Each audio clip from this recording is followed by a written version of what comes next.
Buenos días. Es un honor para mí poder ser parte de este proceso.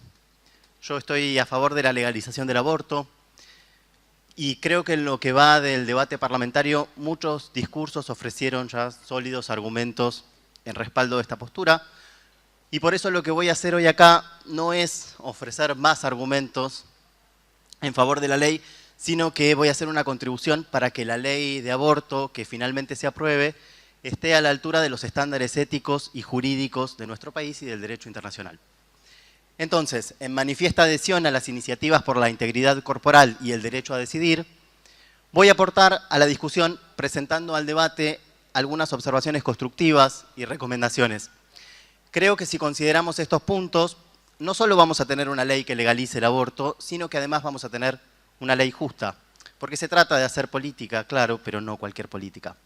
Entonces comienzo por las observaciones constructivas, las enuncio primero y las desarrollo a continuación.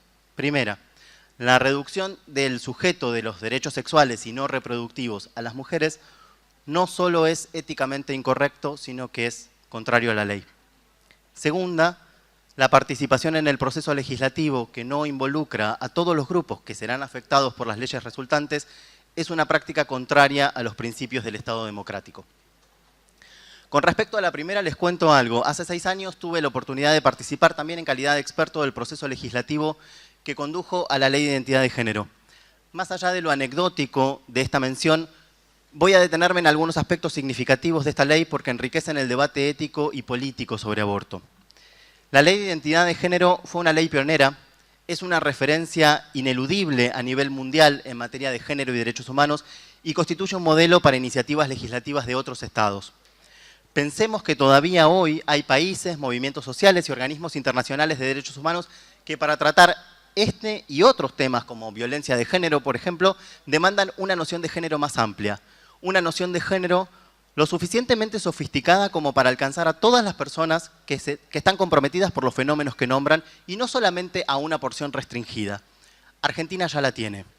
La Ley de Identidad de Género reconoce que la identidad de género es una vivencia interna, que es independiente del sexo asignado al nacer, de las características físicas y de aquello que consigne el documento de identidad.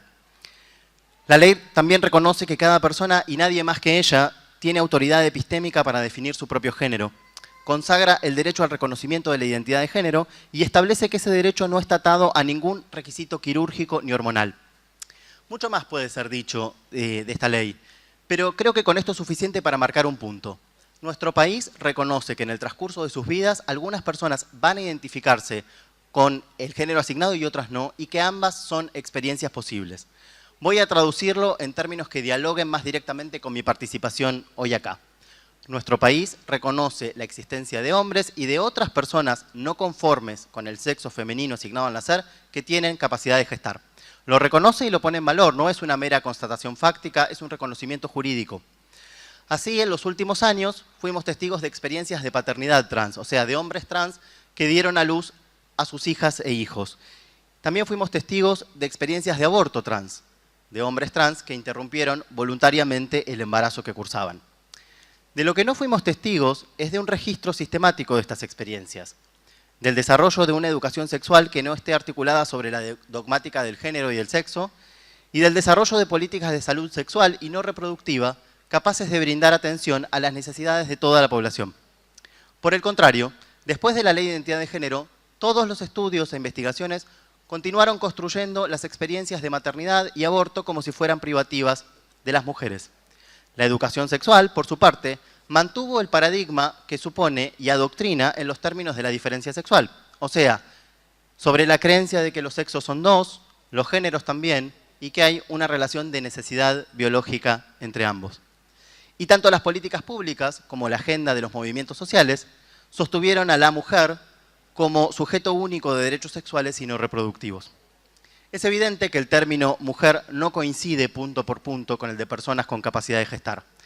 Hay mujeres que no tienen capacidad de gestar y también hay muchas personas que no son mujeres que sí la tienen, los hombres trans, por ejemplo. No podemos simplemente hacer de cuenta que estas personas no existen o que son menos importantes o merecen no decir ni una palabra, no en nombre de los derechos humanos.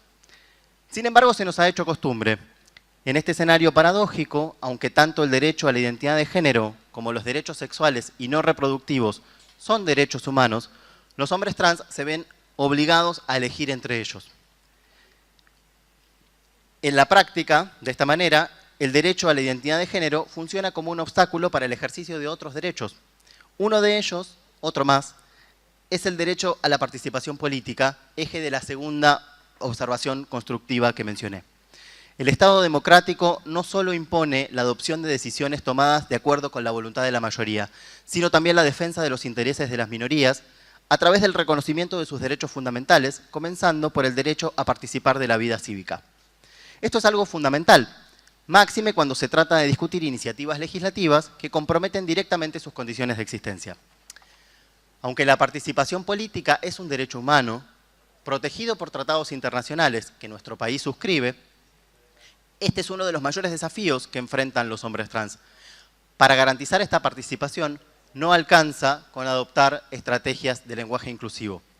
El uso de términos neutrales, como personas con capacidad de gestar, no es equivalente a la participación efectiva de hombres trans y de todas las personas no conformes con el sexo femenino asignado al nacer. Estas Tiene un estrategias minuto.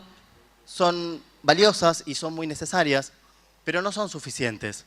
La participación efectiva de todos los grupos cuyas condiciones de existencia serán afectadas por la legislación en materia de aborto se garantiza haciendo estos grupos parte del diseño, negociación, implementación y monitoreo de estas iniciativas.